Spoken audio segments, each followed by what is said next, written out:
Good morning. Good morning. On behalf of myself and on behalf of the chairman of the Atlantic Council, John Huntsman, thank you for joining us. I'm Fred Kemp, and President and CEO of the Council. Today's symposium was made possible by the joint efforts of the Atlantic Council and the Iran Project, Ambassador William Lors. We couldn't be more happy about this collaboration at this crucial moment in history. You've done such brilliant and cutting-edge work on this set of issues over a long period of time, and I think I hope this conference will be one of many things we continue to do as we go forward into an important period of history. Like many of the Atlantic Council's most ambitious projects, this isn't just a collaboration with whomever we can find outside the Atlantic Council we think is most effective on this set of issues, and that's the Iran Project. But it's also an internal collaboration. The South Asia Center, the Global Business and Economics Program, and the Global Energy Center. We think that's one of the great strengths the Atlantic Council brings to a project like this, because the future of the relationship with Iran isn't one-dimensional, it's multidimensional, and because of that, these 3 and maybe others of our 10 programs and centers will get involved. That testifies the collaboration with the Iran Project, the internal collaboration. It testifies to the global significance of the Iran deal. And it also demonstrates the complexity of the issues involved. The Joint Comprehensive Plan of Action, and maybe Webster's next year will put in the word JCPOA, or however one supposes. I've never heard an acronym pronounced quite that way, but it itself was a major diplomatic effort, but we harbor no illusion about the difficult hurdles to implementation that will determine the agreement's success. Energy Secretary Ernest Moniz told reporters following the announcement, quote, "Implementation is a large task, and my view is that over the next year and a half, the most important thing is, in fact, implementing well on all sides and essentially demonstrating the value, so that next year what we will see is that the Iran nuclear program has been rolled back substantially." The challenges to implementation posed by the agreement's complexity and range is the driving inspiration behind today's conference. We aim to create a forum today and in an ongoing manner to discuss and analyze the path ahead for implementation, both the nuclear obligations for Iran and the process of sanctions relief from the United States, Europe, and the international community. Today, we'll address the future of Iran's nuclear program, how the lifting of sanctions will affect Iran's economy, how the implementation of the deal will impact bilateral and regional relations. But this event is also a launching point for a deeper conversation about Iran, both at the Atlantic Council and more broadly.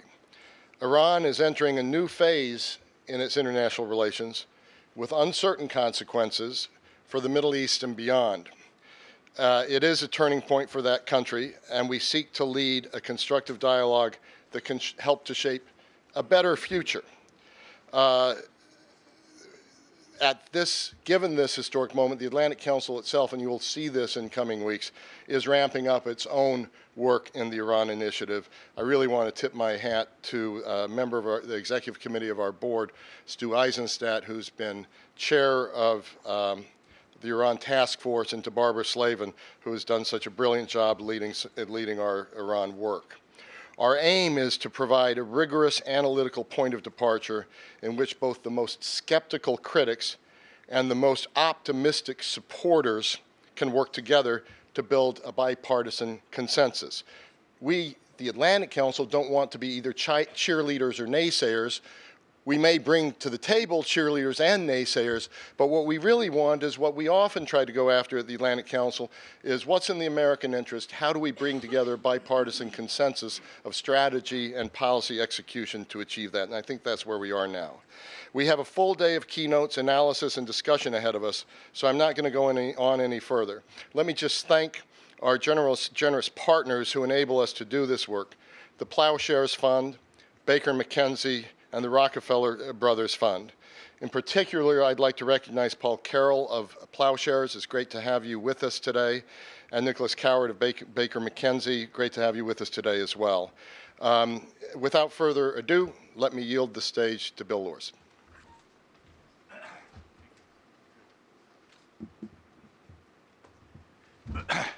Thank you, Fred. We're upgrading ourselves today with this presentation and this place. I mean, what a wonderful place to be. And I want to thank you and this collaboration.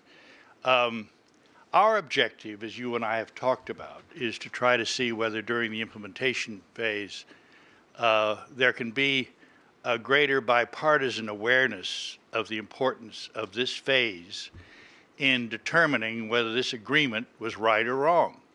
We believe that attention to this should be a bipartisan effort. The Atlantic Council has a strong stature in that area, and I hope we can work together in that. Look forward to more collaborations. I won't repeat all the thanks that you gave to the people who've supported this. I will say only that Nazia Khan and Iris Bieri had been incredibly helpful in pulling all this together. And I hope we'll have more opportunities. I also want to say that several of the core members of the RAND project are here today and will be on the panel, and they're big talkers, so look out.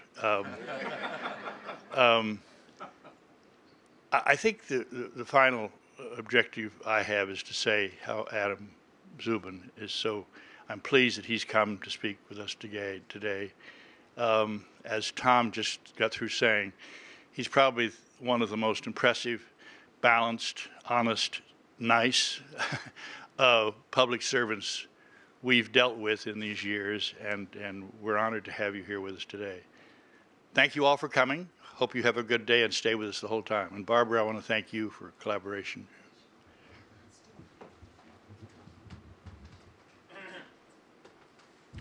Thank you, Bill.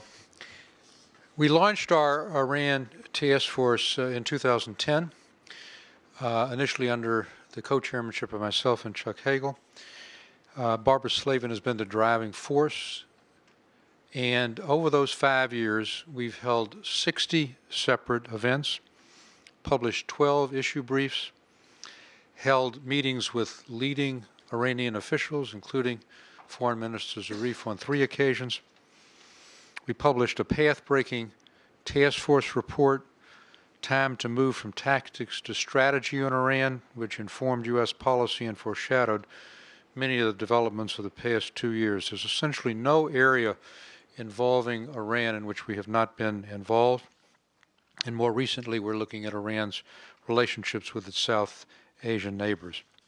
It's my pleasure to introduce our keynote speaker, Adam Szubin. He is a real hero in the whole effort at achieving a nuclear deal with Iran. The skillful way in which, over the past 9 years, he has headed OFAC at Treasury has been a major factor in bringing Iran to the negotiating table. This has earned him now a broader portfolio as Undersecretary of Treasury designate for terrorism and financial intelligence. And in an age of terrorism, when money is the lifeblood of radical groups, having Adam in this very crucial position is literally the right person at the right place at the right time. And our country is deeply indebted to him for his service. He will now have not only the responsibility of finding ways to choke off funds for terrorist groups, but also the very difficult process of unraveling some, but by no means all, of the U.S. sanctions, and doing so in a balanced way. That whole implementation, when implementation day comes, will be extremely delicate and extremely complex, as Fred mentioned, and we couldn't have that very difficult task in better hands than Adam Szubin. So without any further ado, Adam, thank you for your service, and we look forward to hearing from you.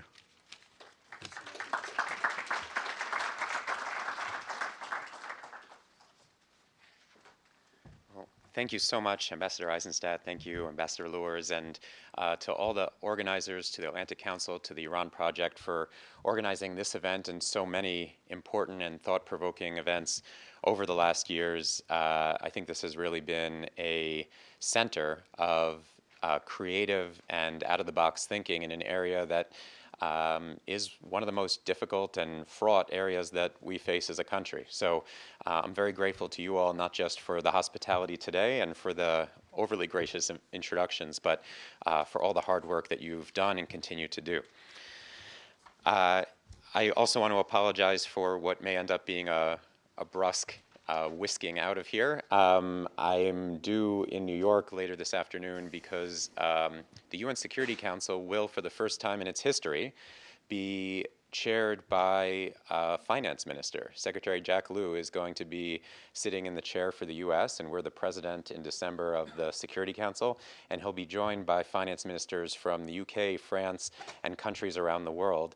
It's a historic session, and it was provoked in part by the horrible events in Paris of just a few weeks ago, and a concerted effort at this point to say, what more can we as the international community be doing to choke off ISIL's financing? It's obviously an event that I can't miss, and so that's why I'm headed out so quickly. I do apologize for that. Since I joined the Treasury Department, and that's more than 11 years ago, the focus on Iran has been fairly consistent, and of course, preventing Iran from acquiring a nuclear weapon has been at the forefront of our efforts and our concerns. Obviously, an Iran in possession of a nuclear weapon would threaten not just the security of the region, but the security of the US and the world. And it's why we have all collectively invested so much effort into the JPOA and then the JCPOA. It is not a great acronym, I'll acknowledge that. Although when I started at the Justice Department, my first job was defending the Religious Land Use and Institutionalized Persons Act, which was called fondly RLUIPA, and I would argue that that's worse. Let me start with some background on the JCPOA, explain how we got to this point, and then discuss what I see ahead as we look at the phased lifting of sanctions. Should Iran continue to move towards meeting its commitments under the deal? And then I want to balance that, and the word balance came up a number of times in the introductions. I think it's probably the fitting word for what we're facing as we look forward. Balance that by describing some of the sanctions that will remain in place so that we get a good overview of what the world looks like after implementation day. So the backdrop, obviously, as with all of our financial and economic sanctions, our sanctions with respect to Iran were not an attempt to punish them or to vent anger, but an attempt to achieve change. Sanctions are, if they're used properly, and I believe they always need to be, a means to an end, a way of accomplishing a goal, and then ultimately the sanctions, if we're successful, are to be lifted. The ultimate success of any sanctions program is to see its demise, and that's my view. I think, sadly, the world is not going to be running out of sanctions targets, and so we'll still be in business for many years to come, but we do look forward to removing sanctions far more than putting them on. With several goals in mind, we've applied sanctions against Iran, and working with our partners across the world, and critically our partners in Congress, we're able to mount what I think was one of the most effective sanctions programs in history. Across two administrations with bipartisan backing in Congress, we reached an international consensus on the threat of Iran's nuclear program and the necessity to bring about change. We obtained 4 tough UN Security Council resolutions imposing incrementally greater pressure on Iran, and Iran was essentially isolated from the global financial system. I believe that our sanctions worked as intended. The election of President Rouhani, Iran's coming to the table, and their genuine efforts at the table to reach a deal would not, in my view, have occurred were it not for this powerful united sanctions effort. And the ultimate product, of course, being the JCPOA, a strong, comprehensive deal that closes off every pathway to an Iranian nuclear weapon. It's an agreement, we often say, that is not based on trust, it's based on intensive verification. and it's designed to move forward in phases. We've already crossed the milestone of Adoption Day. We're moving towards what, from a sanctions perspective, is probably the most significant milestone, and that is Implementation Day. Implementation Day doesn't have a fixed date under the agreement, as probably everyone here knows. It's a date that's reached when the IAEA, the International Atomic Energy Agency, certifies that Iran has fulfilled all of its commitments. And on that same day, the UN Security Council, the European Union, and the US are due to relieve a huge array of sanctions. If Iran meets its commitments under the deal, I want to be absolutely clear, we will meet all of ours in letter and in spirit. To understand what that relief of sanctions may mean, we need to look at the state of Iran's economy in the years leading up to the JCPOA, because in a number of respects, dialing back the sanctions will be dialing us back in time. Many of Iran's banks, obviously including its central bank, had been cut off from the rest of the world and still are today. We saw a tremendous drop in the value of Iran's currency, the rial, and Iran's oil exports notably fell by more than 60%. Something that I heard from nearly every commentator before we started would be impossible to achieve. As a result, Iran's economy today faces immense challenges. Its banks remain isolated and in precarious situation. Its inflation rate is one of the highest in the world, and it confronts a huge and mounting level of debt. In the face of these challenges, the JCPOA offers Iran the prospect of sanctions relief. The U.S. and our international partners stand to lift sanctions, greatly expanding the scope of permissible activity for non-U.S. businesses all around the world. To be specific, after Implementation Day, for the first time in years, non-U.S. parties will be able to purchase unlimited amounts of crude oil, of gas from Iran, without risk of U.S. sanctions. We won't be sanctioning foreign investment by non-U.S. persons in Iran's energy or other key sectors. Iran will regain access to the international financial system by and large.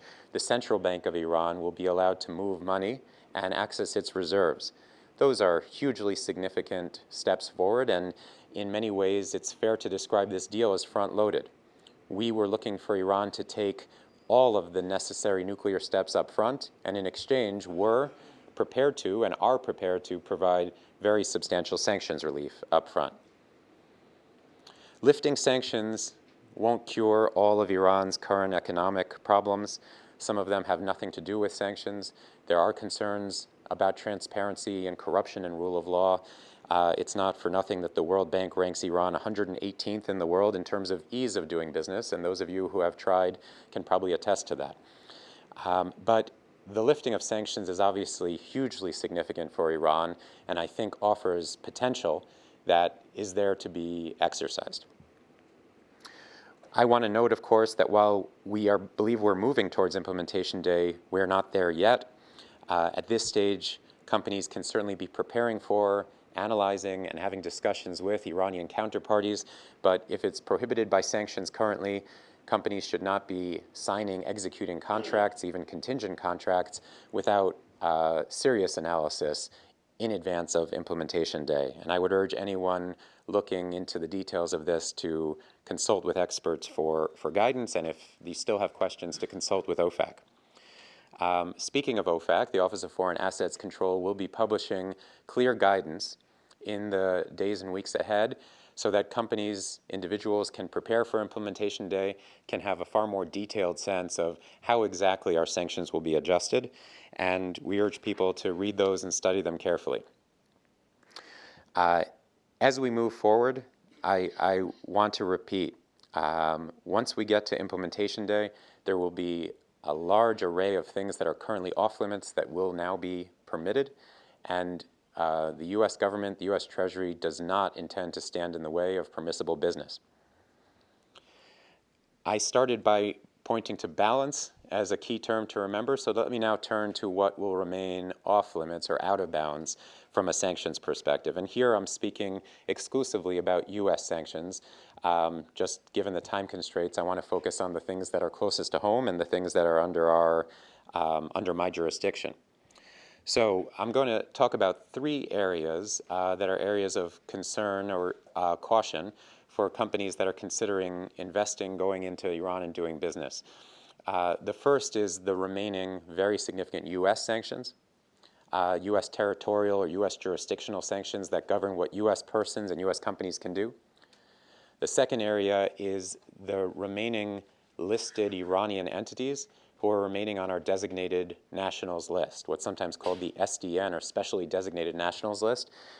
Those will continue to be problematic and will continue to pose a sanctions risk even for non-U.S. persons. And so I'm going to analyze those separately. And then third, I want to briefly touch on snapback, which is a term that's been discussed very heavily in the days since we reached the JCPOA. So the U.S. situation. Our sanctions will continue after implementation day to prohibit U.S. persons from engaging in almost all transactions or dealings with Iran, certainly including the government of Iran and Iranian banks. We're going to continue to prohibit Iranian companies from opening accounts with U.S. banks or otherwise accessing our banking sector or investing here. While these restrictions remain, there are three main changes that will be implemented on implementation day to U.S. sanctions. The first is we will be authorizing the export, re-export, sale, or lease of U.S. origin commercial passenger aircraft and related parts and services to Iran to help improve the safety of commercial air travel for everyday Iranians.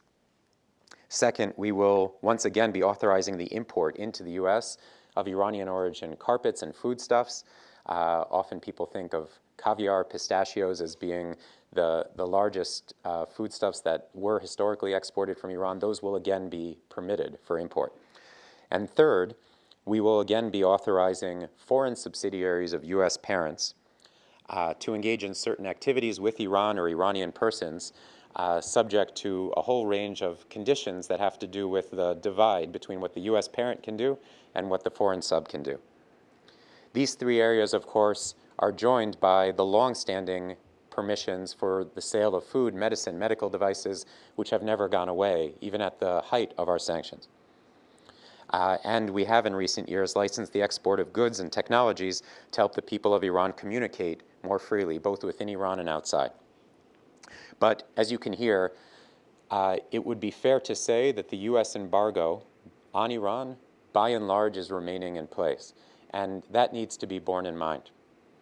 That needs to be borne in mind, of course, for U.S. companies, but also for foreign companies insofar as they're considering the re-export of U.S.-controlled goods, or insofar as they're considering international trade in the dollar, which by and large transits U.S. banks and will be prohibited. The second area, as I said, that I wanted to flag were these designated persons. The JCPOA is by design limited to nuclear sanctions. Iran is making nuclear commitments, and we, the P5+1, have made nuclear sanctions relief commitments. But of course, we have in place a number of sanctions programs that relate to Iranian activity outside of the nuclear sphere. I would point to Iran's support for terrorist groups, Iran's involvement and support for the Assad regime in Syria, its support for the Houthis in Yemen, and even human rights abuses domestically within Iran, both ordinary human rights and then cyber-powered human rights abuses. We have sanctions programs relating to them all. I would note here that in parallel, the EU will be keeping those same sanctions programs that it has on the books in place after implementation day. The reason this is so relevant after implementation day is that Congress has built onto the back of those sanctions secondary application, which is just a fancy way of saying if you're a foreign bank doing business and it doesn't even touch the United States, you can still run into significant sanctions consequences with the U.S. Treasury if you're doing business with these sanctioned persons and entities. So who are they? Very first at the top, I would flag the Islamic Revolutionary Guard Corps, the IRGC, a sort of shadow Iranian military apparatus, and the IRGC Quds Force, which is its military arm that Iran has used to support terror groups like Hezbollah, Palestinian Islamic Jihad, and that is so active these days in terms of regional instability. Sanctions will also remain in place on certain Iranian defense entities, including Madafal, the Ministry of Defense and Armed Forces Logistics, the Defense and Aerospace Industries organizations, which have done so much with respect to Iran's missile program. And last but certainly not least, we will of course be keeping our sanctions on Iranian-backed or linked entities supporting international terrorism, including Hezbollah. Many companies I speak to, as I note this area of concern, seem at first unaffected by it because there are very few international firms that have any intention of doing business with Hezbollah or Qasem Soleimani, the commander of the Quds Force. The commercial realities, though, set in when you look at the companies that these entities control or that have been designated as front companies for those designated firms. For example, we're going to be continuing to have sanctions, including secondary sanctions, on Mahan Airlines.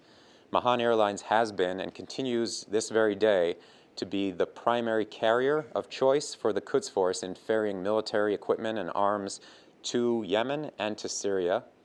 I will note that very cynically, they use the exact same passenger aircraft for those military shipments as they do to carry passengers into and out of airports, both in Europe, in the Gulf, and in Asia. Mahan Airlines is staying on our list, and foreign companies, foreign banks that do business with it will face serious U.S. sanctions risk. Bank Sadarat is the primary Iranian commercial bank, the sole primary commercial bank that will remain on our sanctions list because it was never designated for nuclear reasons. It was designated for moving money to Hezbollah. Likewise, Khatam Al-Anbiya, one of the largest construction and engineering firms in Iran, is going to remain on our list because it's owned by the IRGC. There's a list of about 200 people and companies that are in this category, and certainly we would urge people to consult carefully our sanctions list. We will be providing guidance that is absolutely clear as to which entities are in or outside of this category of secondary sanctions. Final note of caution is Snapback, and this isn't a note of actual, but a note of potential caution. And on this point, obviously, it's not just a U.S. sanctions issue. Again, it's something that transcends UN Security Council, EU, and other sanctions programs, but certainly it includes the U.S. Let me be very clear. I hope there is no need for us to snap back our sanctions in part, in any part, or certainly in whole. It would represent, a whole snapback of sanctions would represent a failure of the agreement and a failure of the progress that we're so keen to see with respect to closing the nuclear pathways. But in the interests of a complete picture and candor, we do need to flag that there is the possibility, should Iran fail to adhere to its commitments, for the snapback of sanctions. For U.S. sanctions, that's a fairly simple matter. They tend to be driven by executive order, and the administration, whether this one or a future one, can restore them. With respect to the UN Security Council, the JCPOA sets out a process by which basically any member of the P5+1 can ensure the snapback of sanctions if Iran is in breach. And we'll continue, of course, closely to coordinate with our allies, particularly in the European Union, and expect to move in lockstep with them. I do want to note with respect to snapback that I'm often confronted with the criticism that snapback is too blunt of an instrument, that Iran, while maybe unlikely to deviate in whole from the agreement, might step across the line in small ways. We are prepared with smaller responses that are calibrated to be able to respond appropriately to those circumstances. To close, after a long and I believe healthy debate, made all the more informed by many of you here today, the JCPOA is now a fact, and it is our best method of preventing what we all feared as a nightmare scenario, a state sponsor of terrorism coming into possession of a military nuclear weapon. We're now moving forward to implement the deal. We will continue to coordinate closely with our international, our domestic partners, and continue to see to it that Iran fulfills its commitments. If they do, we will fulfill all of ours. It is my sincere hope that Iran does so, and that the potential economic benefits that are on the table can be realized. And while we will continue to focus on successful implementation of the deal, I will note that we will continue also to combat Iran's destabilizing activities in the region, including its missile launches in violation of UN Security Council resolutions. We will remain focused on both aspects of this deal and will continue to be balanced and attentive in the weeks and months to come. Thank you so much again for hosting me today, and I look forward to some questions.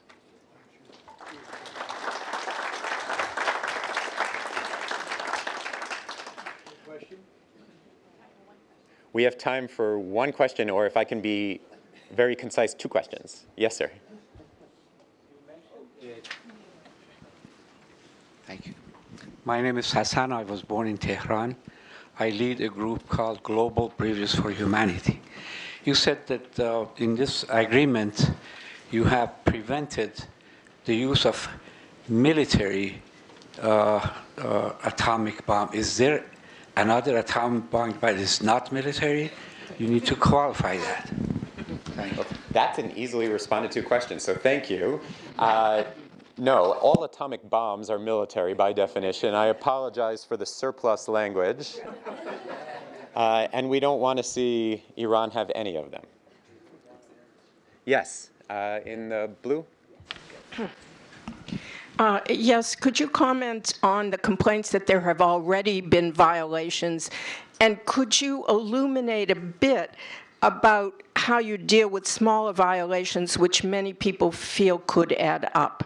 Yeah, thank you. A great question. So first, I want to distinguish between violations of the agreement and violations of other international programs. So I mentioned the missile launch, and I was very careful in how I described it. Iran's missile launch does, we believe, violate UN Security Council resolutions.